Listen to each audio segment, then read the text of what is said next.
যেই মানবিকতার গুণ, সেই গুণে গুণান্বিত মানবিক দুজন একেবারেই মানুষ নিয়ে আমরা ফিরেছি। আমাদের সাথে রয়েছেন উম্মে সালমা মৌসুমী, স্বেচ্ছা রক্তদাতা ও মানবিক সেবাকর্মী। তার পাশেই রয়েছেন মোহাম্মদ জাবেদ ইমরান, স্বেচ্ছায় রক্তদাতা ও মানবিক সেবাকর্মী। আপনাদের দুজনকে শুভ সকাল। শুভ সকাল। কেমন আছেন আপনারা? বেশ আলহামদুলিল্লাহ, বেশ ভালো আছি।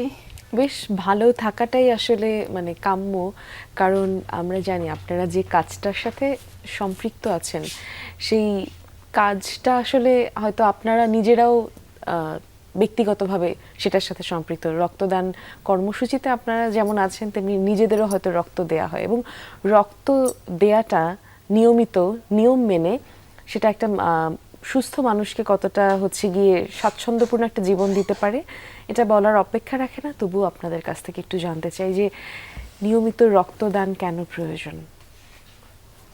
ভাইয়া কি উত্তর দেবেন? জাবেদ, আপনার কাছেই জানতে চাই। জি, ধন্যবাদ। আসলে প্রতিটা মানুষের, সুস্থ মানুষের উচিত নিয়মিত রক্ত দেওয়া।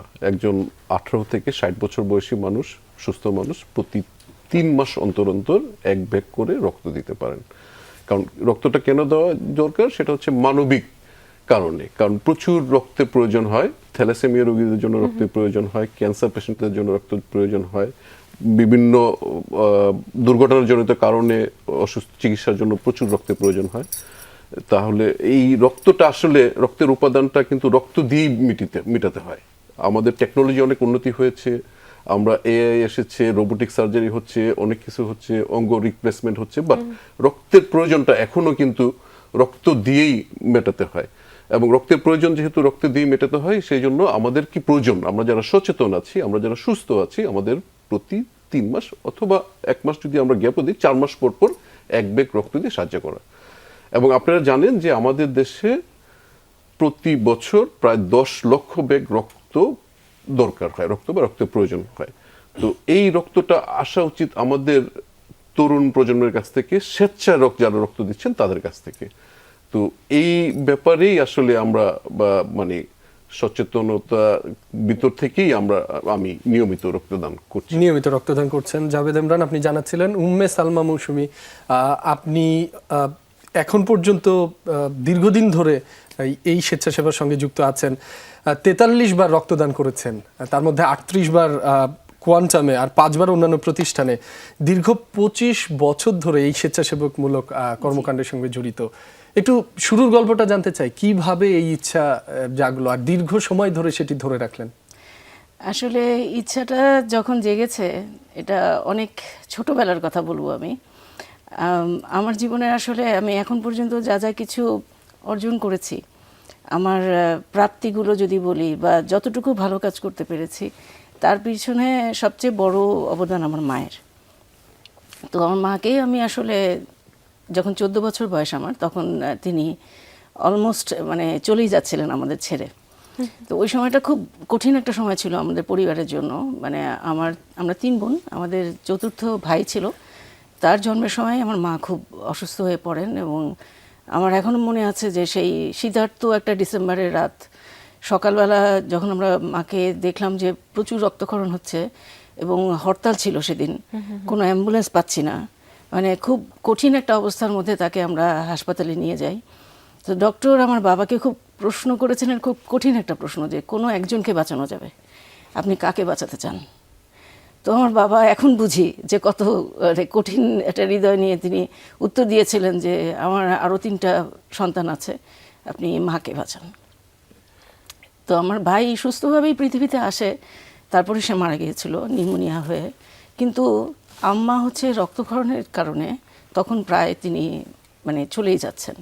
তো তখন আমরা দুজনের কাছ থেকে রক্ত নিয়েছিলাম। একজন আমার বাবার বন্ধুর ছোট ভাই, তিনি তো স্বেচ্ছায় দিয়েছেন, আরেকজনের কাছ থেকে কিনে নিয়েছিলাম। তো যে রক্তটা কেনা হয়েছে, পেশাদার রক্তদাতা ছিলেন। ফলাফল যেটা হলো যে আমার মা তৎক্ষণাৎ বেঁচে গেলেন রক্তের জন্য, কিন্তু তার ম্যালেরিয়া এবং জন্ডিস একসাথে দুটো হলো। এবং তখন সেটার জন্য আমরা আবার তাকে মানে খুব কঠিন একটা ক্রিটিক্যাল পজিশনে তিনি চলে গিয়েছিলেন। তো শুকর আলহামদুলিল্লাহ আমার মা তখন বেঁচে যান। কিন্তু আমার মধ্যে একটা কৌতূহল তৈরি হয় এই রক্তদান নিয়ে, যে জিনিসটা আসলে কি আমি তো জানি না। রক্তের কারণে আম্মা এত ভুগলেন। পরবর্তীতে যখন আমি এটা সম্বন্ধে আরও জানতে পারি যে স্বেচ্ছায় রক্তদান করাটা কত দরকার, তো 19 বছর বয়সে আমি প্রথম রক্ত দেই। তো আমার বাবা রাজি ছিলেন না, তিনি বলছেন যে মেয়ে তো অসুস্থ হয়ে যাবে, এবং আমি তখন খুব শুকনো পাতলা ছিলাম, মাত্র 47 কেজি ওজন। যখন ব্লাড দিতে গেছি লুকিয়ে চুরিয়ে গেছি ইউনিভার্সিটিতে, তখন হচ্ছে একটা ব্লাড ডোনেশন ক্যাম্প হচ্ছে, সেখানে খুব লুকিয়ে চুরিয়ে গেছি। আব্বা যখনই জানতে পেরেছেন তিনি খুব মানে রেগে গেছেন যে কেন এটা করলাম। তখন আমি বাবাকে একটা উত্তর দিয়েছিলাম যে আমাদের তো ঋণ আছে, আমার মাকে তো আমি ফিরে পেয়েছি এই কারণে যে কেউ একজন ব্লাড দিয়েছিলেন, যদিও সেটা স্বেচ্ছা রক্তদান মাত্র একজনের কাছ থেকে পেয়েছি, আরেকজনেরটা কেনা রক্ত ছিল। এই কেনা রক্তের জায়গাটাতেই আসলে আমরা কাজ করার চেষ্টা করি, যে যাতে এই দূষিত রক্তগুলো এসে, যে রক্তগুলো আসলে নিরাপদ নয়, বিভিন্ন রকম রোগ জীবাণু আছে, সেইখানে যদি আমরা সচেতন না হই, যেটা হয় যে এই যারা বিক্রি করছেন বেশিরভাগই ড্রাগ এডিক্ট, বিভিন্ন রকম হচ্ছে সন্ত্রাসী কাজকর্মের সাথেও যুক্ত আছেন, এরকমও আছে। তো এদেরকে হচ্ছে আমরা তখন না পারতে এদের কাছ থেকে যখন কেউ রক্ত নেয়, তিনি তো নিজে অসুস্থ হচ্ছেনই, একই সাথে কিন্তু সমাজের একটা ক্ষতি হচ্ছে, বড় ধরনের ক্ষতি হচ্ছে। তো সেই জায়গাটা থেকে আসলে মানে আমি যখন দিতে শুরু করি, আমার ভেতরে আসলে ওই চেতনাটা কাজ করেছে যে আমরা যদি সবাই দেই, যারা আমরা সুস্থ আছি, তাহলে কিন্তু আমাদের এই স্বেচ্ছা রক্তদান দিয়েই প্রয়োজনটা পূরণ হয়ে যেতে পারে, যত রক্তের প্রয়োজন। আমাদের তখন আর দরকার নাই যে আমরা এই পেশাদার রক্তদাতার কাছ থেকে, যারা বিক্রি করছেন তাদের কাছ থেকে নেব। তো ওই চিন্তা থেকে শুরু। আর আমার মা হচ্ছেন ওই চালিকা শক্তি, যেটা বললাম, উনি কিন্তু এখনো মানে সবসময় বলেন যে নিয়মিত যাতে দিই, এটা ওনার কাছ থেকেই আসলে পাওয়া।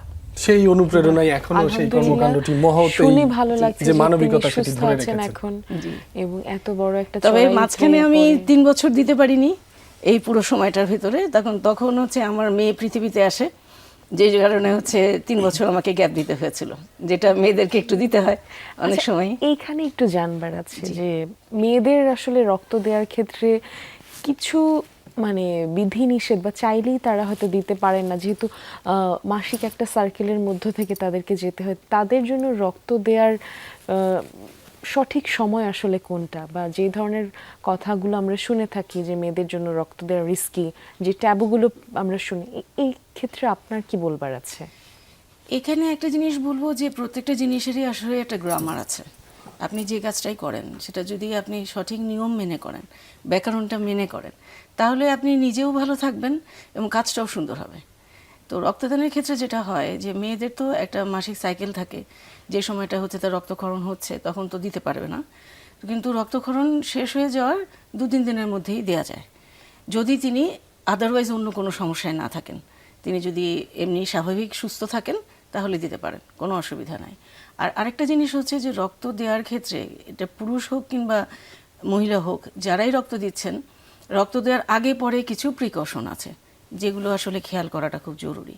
যে আমি যখন রক্ত দিতে যাচ্ছি তার আগে প্রচুর হচ্ছে তরল খাবার খাওয়া দরকার, বিশেষ করে পানি খাওয়া দরকার, বা ডাবের পানি খাওয়া যেতে পারে, মানে শরীর যাতে হাইড্রেটেড থাকে, শরীরটা যাতে পানি শূন্যতা না থাকে।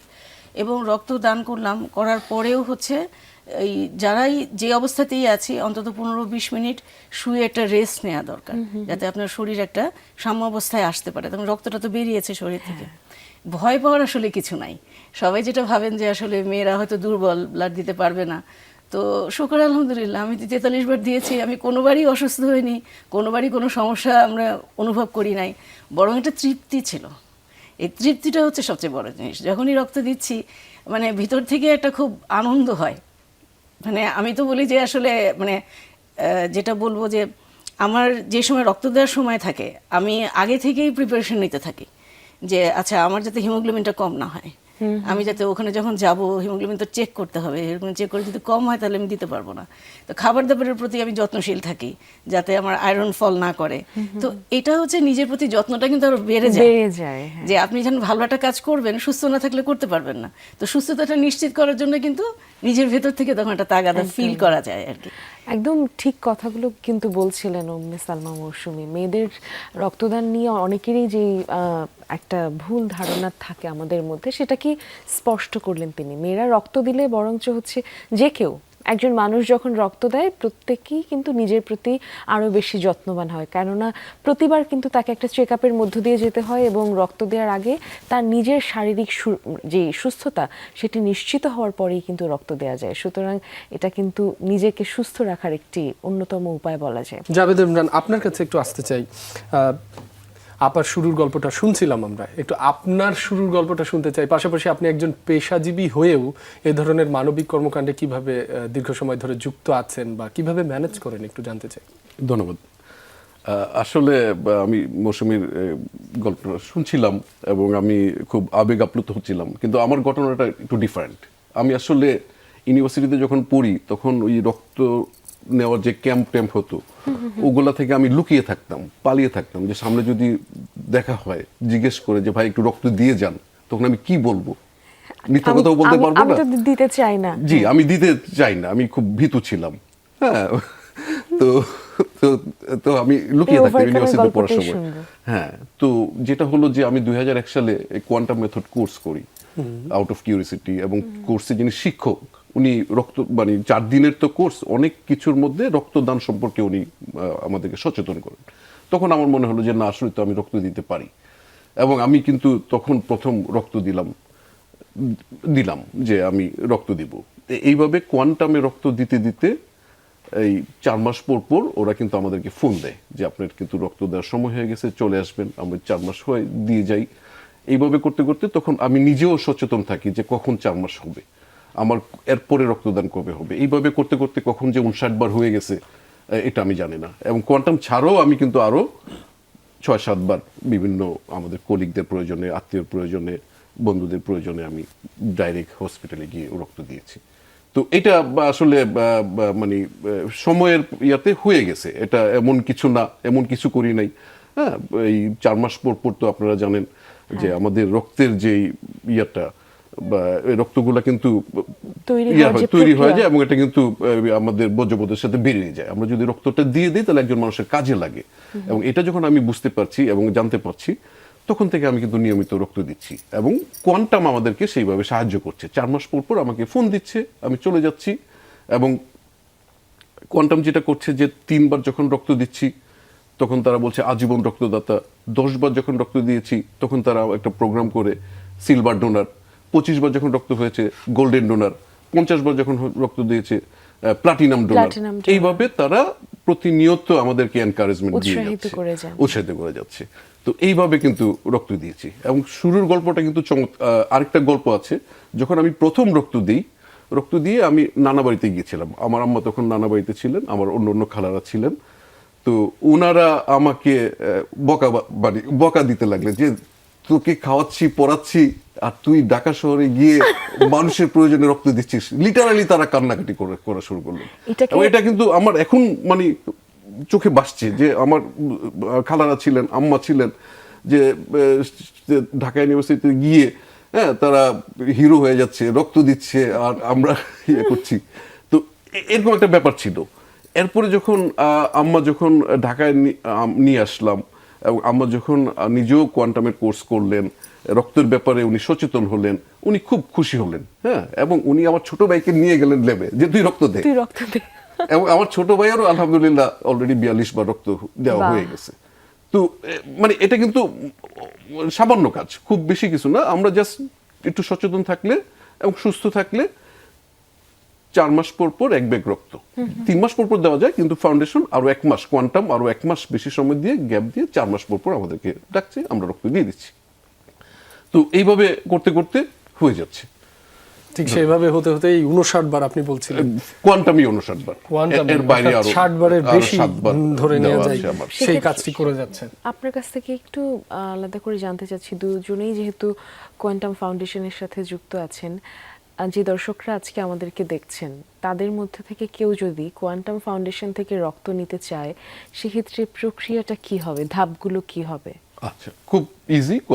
কোয়ান্টাম আপনারা জানেন হয়তো, বা যারা দেখছেন তারা জানেন যে কোয়ান্টাম ল্যাব বাংলাদেশের 1 নম্বর ল্যাব। এবং এটা কি করছে, এটা কিন্তু শুরু হয়েছিল 2000 সালে, এবং দিনরাত 24 ঘন্টা খোলা থাকে। 24/7 বলতে যেটা বোঝায়, দিনরাত 24 ঘন্টা খোলা থাকে, এবং 365 দিন খোলা থাকে। ঈদের দিনও খোলা থাকে, এবং সব সময় খোলা থাকে। তো এখানে কোয়ান্টাম থেকে যদি কারো রক্ত লাগে, ব্যাপারটা খুব সহজ। আপনার কোয়ান্টামের ওয়েবসাইট আছে, কোয়ান্টামের ঠিকানা আছে, তার ব্লাড রিকুইজিশন এবং স্যাম্পল এবং রিকুইজিশন যার লাগবে তার একটা রক্তের স্যাম্পল এবং যে রিকুইজিশনটা, যে ডাক্তারের যে রিকুইজিশন, এই দুইটা নিয়ে যদি ল্যাবে যান, ওনাকে একটু সময় দিতে হবে।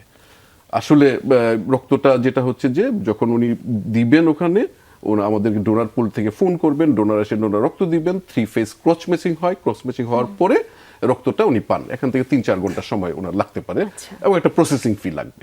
তো এইটা যদি করেন, একটু সময় নিয়ে যান। প্রসেসিং ফিটা কি সাধারণের নাগালের মধ্যে?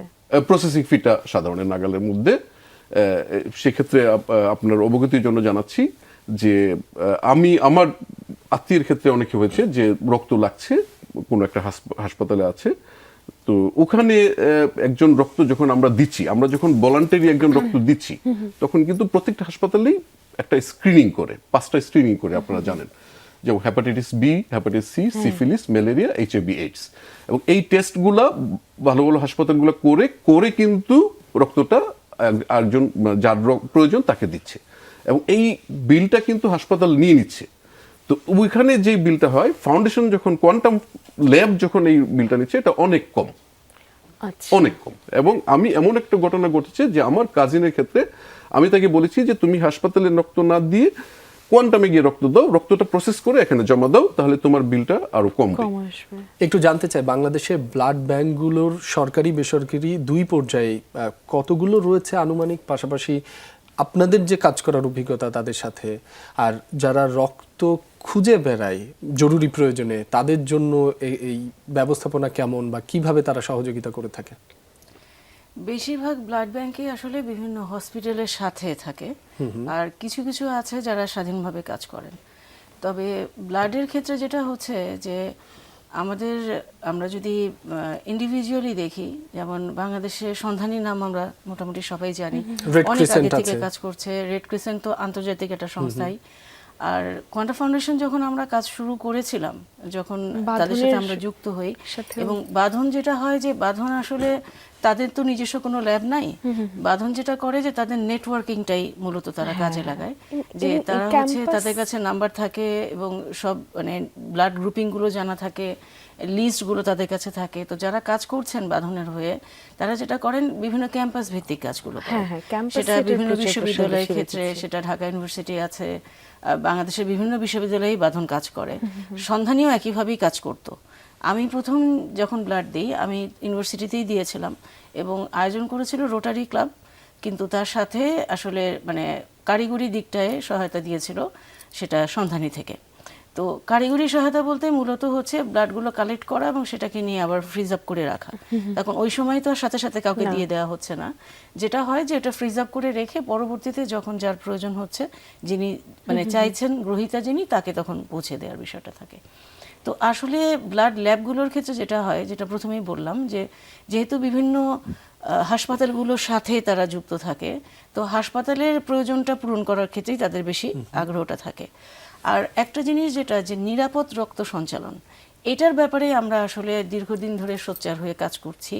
সেটা হলো যে যেটা জাভেদ ইমরান ভাই বলছিলেন, যে 5টা টেস্ট না করে, কিন্তু এটা WHO গাইডলাইন যে ব্লাড কাউকে দেয়াই কথা না, যে একজন ব্লাড ডোনেট করছেন, সেটা টেস্ট করা হলো, টেস্ট করে যদি তাকে জার্ম ফ্রি পাওয়া যায়, যে কোনো জীবাণু নাই, এই 5টা টেস্টের কোনোটাতেই পজিটিভ আসেনি, সেই ক্ষেত্রেই রক্তটা আরেকজনকে দেওয়া যায়, আদারওয়াইজ কিন্তু দেওয়ার কথা না। আর যেটা হয় যে রক্ত যেখানে বেশি লাগে, ক্যান্সার রোগীদের জন্য লাগে, মুমূর্ষু একজন যিনি আছেন তার জন্য লাগছে, কোনো দুর্ঘটনায় রক্তক্ষরণ হয়েছে, এবং প্রসূতি মাদের ক্ষেত্রেও একটা বড় পোর্শন রক্ত লাগে। তো হয় কি, যে যারা রক্ত নিচ্ছেন তারা তো এমনিতেই দুর্বল আছেন, ফিজিক্যালি এমনিতেই দুর্বল, ওই সময় যদি আরো কিছু জীবাণু ঢুকে যায়, তার শরীর তো আরো ফাইট করতে পারছে না, ক্ষমতাটা আরো কমে যায়। তো তিনি তখন আরো দ্রুত আক্রান্ত হয়ে পড়েন, যে কোনো রোগেই হোক। তো এই জন্য যে ব্লাড মানে যখন সঞ্চালন করা হবে, এই সচেতনতাটা দরকার, যে এই টেস্টগুলো না করে যাতে আমি আমার প্রিয়জনের জন্য কখনো ব্লাড কালেক্ট করে সেটা ডোনেট মানে আমি সঞ্চালন না করে দিই, যে ঠিক আছে দ্রুত দরকার, আচ্ছা এই টেস্ট করলাম না, দিয়ে দিলাম, সেটা যাতে না হয়। সেটা হলে আসলে তাৎক্ষণিকভাবে জীবন বাঁচবে, কিন্তু পরবর্তীতে অনেক বড় বড় ধরনের রোগে আক্রান্ত হওয়ার সম্ভাবনা আছে। তাই এই বিষয়ে জনসচেতনতা জরুরি। এবং এইখানেই একটু আপনার কাছে জানতে চাচ্ছি জাভেদ ইমরান, আপনি যেহেতু হচ্ছে এই বিষয়টা নিয়ে জনসচেতনতার কাজ করেন এবং অন্যদেরকে উৎসাহিত করেন, আমার নিজের কথা যদি বলি, আমার প্রথম আসলে রক্ত দেয়া কোয়ান্টাম ফাউন্ডেশনেই, এবং তখন আমি তরুণ, ক্যাম্পাস লাইফে আমি যখন ছিলাম সেই সময়টায় নিরাপদ রক্ত সংগ্রহের ক্ষেত্রে বা সরবরাহের ক্ষেত্রে তরুণদের কিভাবে উদ্বুদ্ধ করা যায় রক্তদান কর্মসূচিতে, আপনার তরফ থেকে যেটা বলবার আছে একটু জানাবেন। জি, ধন্যবাদ। আসলে আমরা কোয়ান্টাম থেকে আমরা উৎসাহিত করছি তরুণদেরকে যে অজেয় তারুণ্য 19তম জন্মদিনটা আপনি রক্তদান দিয়ে শুরু করেন, বাহ, স্মরণীয় করে রাখেন আপনার লাইফটাকে, যেটা আমি করতে পারি নাই। আমি তখন এত সচেতন ছিলাম না, বা ওইরকম হয়তো সুযোগ আপনি ছিল জানতেন না। আমি জানতাম না, কিন্তু আমরা গত 20 বছর ধরে এটাকে প্রচার করছি, উদ্বুদ্ধ করছি যে 19তম জন্মদিনটা আপনি রক্তদানের মাধ্যমে স্মরণীয় করে রাখুন। এটা কিন্তু খুব ইম্পর্টেন্ট। এবং একজন তরুণ যদি সে আমরা দেখলাম সেদিন রিসার্চে যে একজন মানুষ তার জীবনে 60 বছর যদি সে বেঁচে থাকে 120 বার রক্ত দিতে পারে, 120 বার। আমি এখন চিন্তা করছি যে আমি যদি আরো সচেতন থাকতাম তাহলে তো আমি রক্তদানের সেঞ্চুরি করতে পারতাম। আল্লাহ যদি আমাকে সুস্থ রাখেন, আমি যদি 60 বছর পর্যন্ত বেঁচে থাকি এবং প্রতি বছরে 3 বার করে যদি রক্ত দিই 4 মাস পর পর, তাহলে আমার হয়তো 100-র কাছাকাছি যাবে, 100 হবে না।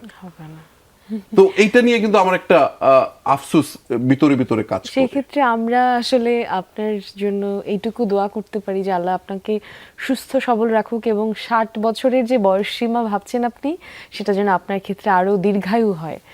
সেক্ষেত্রে হয়তোবা আমরা এই সেঞ্চুরিটা আপনার কাছ থেকে পেতে পারি। এবং ভালো কাজের ব্যাপারে এই যে একটা টার্গেট পূরণ করার বাসনা, এটা কিন্তু অন্যরকম একটা তৃপ্তি দেয়।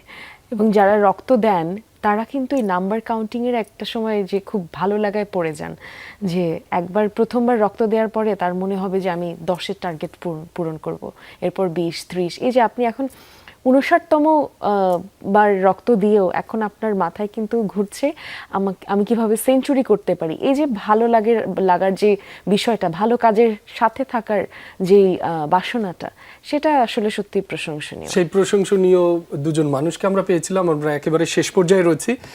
এক বাক্যে জানতে চাই যে ভবিষ্যৎ পরিকল্পনা কি আপনাদের? আপনারা তো হয়তো আর কয়েক বছর বা যতদিন ইচ্ছা রক্ত দিতে পারবেন।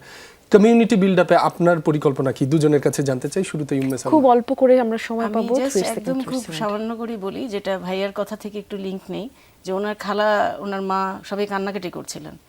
এইটাই যদি অন্যটা হয় যে আমরা আমাদের সন্তানদেরকে পাঠিয়ে দেব, বাহ, তারা রক্তদান করবে। যেমন আমার মেয়ে, সে 18 বছর কাছাকাছি, তো আমাদের খুব প্ল্যান, ওর ওজন অনেক কম, কিন্তু আমি ওকে বলছি যে তোমাকে একটু মোটা তাজা করা দরকার যাতে তুমি রক্ত দিতে পারো। সে খুব উৎসাহী, সে দিতে চায়। তো এই জিনিসটাই হচ্ছে আসলে আমাদেরকে তৈরি করতে হবে, যে আমাদের তরুণ প্রজন্ম যাতে ভাবে যে সে যদি রক্ত দেয় তাকে সবাই আসলে এটাতে খুব প্রশংসা করবে, সেই এটা তার জন্য একটা ভালো জায়গাতে প্রশংসার সে শুরুটা আসবে। পরিবার থেকেই হবে, সেই জি, চেষ্টা পরিবার করছেন। থেকে আপনার কাছে হওয়াটা একটু জানতে চাই জাভেদ জি, ইমরান। আমি একটু অন্য প্রসঙ্গে আসি। যেমন আমরা বাঙালি কম কিন্তু- সময় পাবো, আমাদের জি, কাছে সময় বীরের নেই। জাতি, ভাষা আন্দোলনের জন্য আমরা রক্ত দিয়েছি, স্বাধীনতার জন্য রক্ত দিয়েছি, জুলাই রেভলিউশনে আমরা কিন্তু রক্ত দিয়েছি। বাঙালি কিন্তু রক্ত দিতে পারে। তো লেবে গিয়ে আপনি রক্তটা দিন, একজন সুস্থ মানুষ লেবে গিয়ে রক্ত দিন। আমাদের চাহিদা মাত্র 10 লাখ ব্যাগ, পরিসংখ্যান বলছে 10 লাখ ব্যাগ। এই 10 লাখ ব্যাগ আমাদের যে তরুণ প্রজন্ম আছে, সবাই যদি বছরে, মানে সবাই লাগবে না, একটা সামান্য অংশ যদি বছরে 2 বার করে রক্ত দেয়, তাহলে কিন্তু আমাদের স্বেচ্ছা রক্তদাতাদের রক্তে আমরা একদম স্বাবলম্বী হব। অনেক সেই এবং ধন্যবাদ। আরেকটা জাস্ট পয়েন্ট আমি বলতে চাই, যে আপনাকে কেউ ডাকবে রক্ত লাগার জন্য, এটার আগেই আপনি রক্তটা দিয়ে দেন। একদম। কারণ আপনার রক্তটা কে নিচ্ছে এটা দেখার দরকার নাই। একদম, রক্তের একদম। প্রতিদান সোর্সটা দিবেন আপনাকে। আপনি কাকে রক্ত দিচ্ছেন, কেন দিচ্ছেন, দরকার নাই। সেটা তার বিষয় থেকে না। কার্টিসি পাবেন, তার থেকে কৃতজ্ঞতা পাবেন, দরকার নাই। সেই আপনি ভাবনা লেবে দিয়ে দেন। রেখেই আমরা জি, আজকের ধন্যবাদ, অনুষ্ঠান এখানেই শেষ করছি। সবাই রক্ত দিবে, ভালো থাকুন এই বিষয়ে আরো আপনারা। সচেতনতা গড়ে এবং উঠবে। যে 10 লক্ষ ব্যাগের কথা আমরা শুনলাম, সেটা সংখ্যায় শুনতে অনেক বড় লাগলেও আপনার আমার জায়গা থেকে আমরা যদি সচেতন হই, তাহলে কিন্তু এটা বড় কোনো সংখ্যা নয়। ভালো কাজের সঙ্গে থাকুন। শুভ সকাল। নিরাপদে থাকুন।